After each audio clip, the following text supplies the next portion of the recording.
Assalamualaikum warahmatullahi wabarakatuh. Assalamualaikum warahmatullahi wabarakatuh. Allahumma salli ala sayyidina Muhammad wa ala alihi wasallam. Amma ba'. Tajuk tazkirah ringkas kita pada pagi itu ialah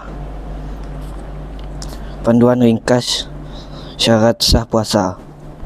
Pastikan puasa anda memenuhi syarat sah untuk mendapat keberkatan Ramadan. Kuat lagi.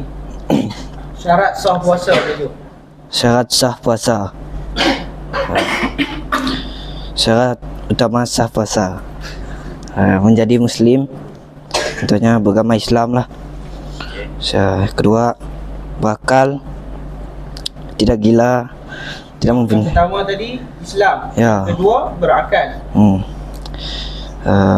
Tidak bergila, tidak mempunyai kata kayu, berdekatnya waras lah. Yang ketiga, suci daripada haid dan nifas. Tidak dibenarkan berpuasa ketika haid, pauzo lah. Yang keempat, berpuasa pada waktu yang dibenarkan. Berpuasa waktu bulan Ramadan, puasa sunat Isnin Kamis.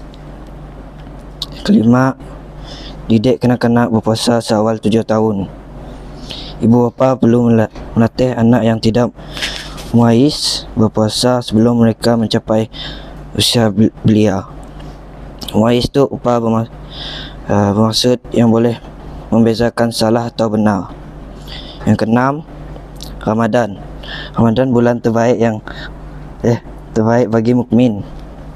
Allah Subhanahu Wa Taala menjanjikan ganjaran pahala yang lumayan dan keampunan sepanjang bulan mulia ini.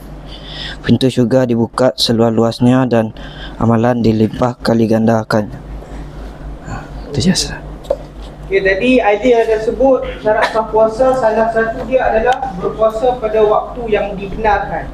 Soalan Ustaz, waktu bila tak dibenarkan berpuasa? Ha? Okey, pandai. Pandai. Okay, terima kasih idea Ya. sudah diberikan syarat sah puasa.